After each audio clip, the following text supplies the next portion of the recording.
भाई लोग इस वीडियो को पूरा देखना, शेयर करना, स्किप मत करना, बहुत ज़रूरी है। राम दोस्तों, तो सुप्रीम कोर्ट ने SC/ST एक्ट को लेकर एक अहम और स्पष्ट फैसला सुनाया है।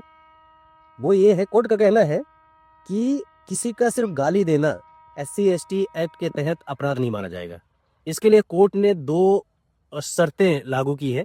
वो ये है कि पहला तो SC/ST वर्ग का होना चाहिए, और दूसरा ये कि जो आरोपी है वो सार्वजनिक स्थान पर जानबूझ के दलित वर्ग को अपशब्द कहे हैं। ये दो महत्वपूर्ण शर्तें हैं। इसके बिना SC/ST एक्ट के तहत कार्रवाई नहीं की जा सकती। मतलब सवर्ण समाज के बारे में सोचा सरकार ने, थोड़ा SC/ST एक्ट में थोड़ा लचीलापन लाया, ऐसा सोच रहे होंगे ना आप। ये सही जा रहे हैं फिर तो। अगर आपको ऐसा लग रहा है कि लचीलापन लाया गया है तो ये आप ठीक प्लान के मुताबिक आप जा रहे हैं, आपकी सोच वैसे ही काम कर रही है, क्योंकि सरकार की मंशा ही यही थी। ये पूरा प्लान्ड है, वेल प्लान्ड तरीके से ये चीजें की जा रही। पहले तो UGC बिल का लाना, और सरकार को पता था कि इसके बाद नब्ज पकड़ेंगे पहले सवर्णों की क्या है। अगर हमेशा की तरह ये चुपचाप से वो काले कानून को अगर एक्सेप्ट कर लेंगे, कोई बात ही नहीं, फिर कुछ करने की जरूरत नहीं है।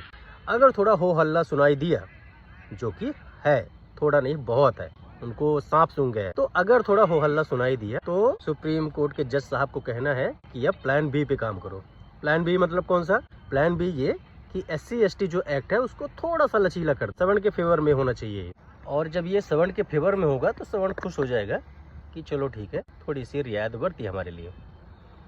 दरअसल अब सरकार को SC/ST एक्ट की ज़्यादा ज़रूरत है नहीं, क्योंकि UGC के नाम पे SC/ST का बाप लाके खड़ा कर दिया। SC/ST एक्ट मोस्टली किस पे लगता था? बड़े बुजुर्गों पे, है ना, जिसपे सामाजिक भागीदारी में जो हिस्सा लेते थे, लोगों से बात करना, किसी से बातचीत हो गई, कुछ भी, मतलब अपने रोजमर्रा की जिंदगी पे। लेकिन जब सवर्ण को पहले ही रोक देंगे, कॉलेज के दौरान ही बच्चों को ही रोक देंगे, तो आगे जब वो लोग बूढ़े होंगे, उस पड़ाव में पहुंचेंगे, तो इस चीज की उसे जरूरत ही नहीं है। तब तक तो वो बेचारे नर्वस हो चुके होंगे, कुछ बोलने से भी डरेंगे, बोलेंगे ही नहीं, ये हरकतें नहीं करेंगे। तो इसके लिए उनको अब SC/ST एक्ट की बहुत ज्यादा जरूरत है नहीं।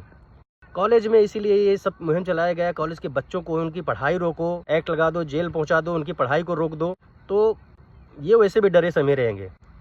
तो जो तथाकथित 5000 साल से इनके साथ जो अत्याचार हुआ